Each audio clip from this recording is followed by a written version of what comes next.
Chapter 28. The Child's First School. God's original plan for education. The system of education established in Eden centered in the family. Adam was the Son of God. Luke 3, verse 38. And it was from their Father that the children of the highest received instruction. Theirs, in the truest sense, was a family school. In the divine plan of education as adapted to man's conditions after the fall, Christ stands as a representative of the Father, the connecting link between God and man. He is the great teacher of mankind, and he ordained that men and women should be his representatives. The family was the school, and the parents were the teachers. The education centering in the family was that which prevailed in the days of the patriarchs. For the schools thus established, God provided the conditions most favorable for the development of character. The people who were under his direction still pursued the plan of life that he had appointed in the beginning. Those who departed from God built for themselves cities, and congregating in them, gloried in the splendor, the luxury, and the vice that make the cities of today the world's pride and its curse. But the men who held fast God's principles of life dwelt among the fields and the hills.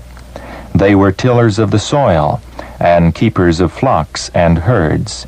And in this free, independent life, with its opportunities for labor and study and meditation, they learned of God and taught their children of his works and ways. This was the method of education that God desired to establish in Israel. In ordinary life, the family was both a school and a church, the parents being the instructors in secular and in religious lines.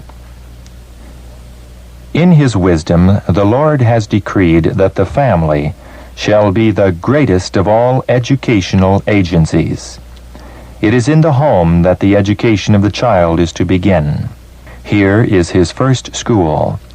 Here, with his parents as instructors, he is to learn the lessons that are to guide him throughout life. Lessons of respect, obedience, reverence, self-control. The educational influences of the home are a decided power for good or for evil. They are in many respects silent and gradual, but if exerted on the right side, they become a far-reaching power for truth and righteousness. If the child is not instructed aright here, Satan will educate him through agencies of his choosing. How important, then, is the school in the home? Look upon the family circle as a training school where you are preparing your children for the performance of their duties at home, in society, and in the church. It is a sad fact, almost universally admitted and deplored, that the home education and training of the youth of today have been neglected. There is no more important field of effort than that committed to the founders and guardians of the home. No work entrusted to human beings involves greater or more far-reaching results than does the work of fathers and mothers. It is by the youth and children of today that the future of society is to be determined. And what these youth and children shall be depends upon the home. To the lack of right home training may be traced the larger share of the disease and misery and crime that curse humanity.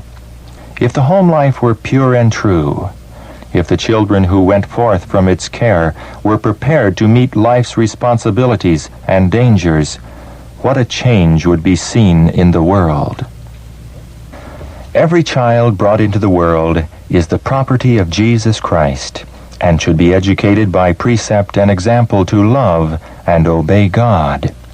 But by far the largest number of parents have neglected their God-given work by failing to educate and train their children from the first dawning of reason to know and love Christ.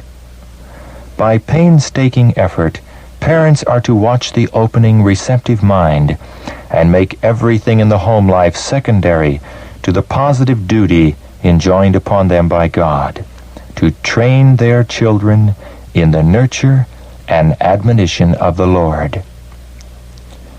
Parents should not permit business cares, worldly customs and maxims, and fashion to have a controlling power over them, so that they neglect their children in babyhood and fail to give their children proper instruction as they increase in years.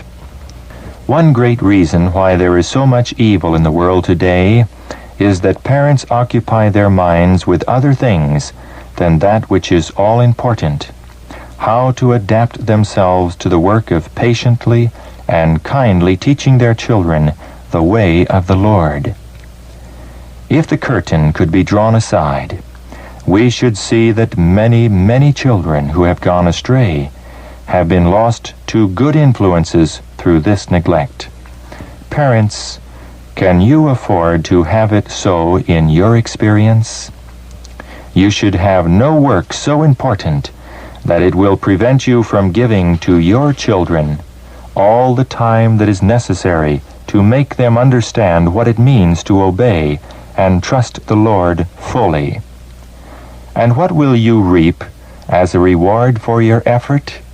You will find your children right by your side, willing to take hold and cooperate with you in the lines that you suggest. You will find your work made easy.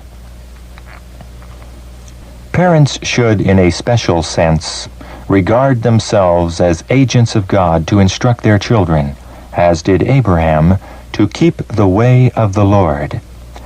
They need to search the Scriptures diligently, to know what is the way of the Lord, that they may teach it to their household.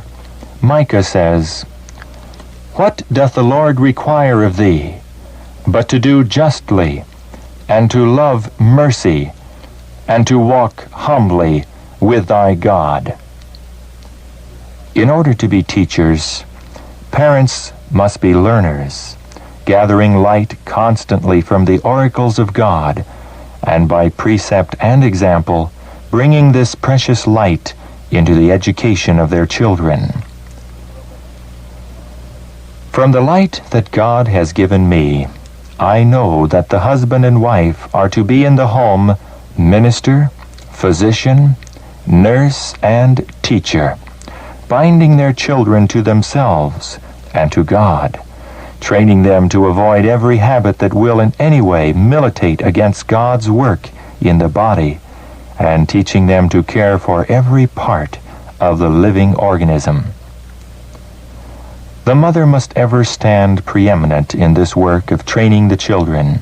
While grave and important duties rest upon the father, the mother, by almost constant association with her children, especially during their tender years, must always be their special instructor and companion.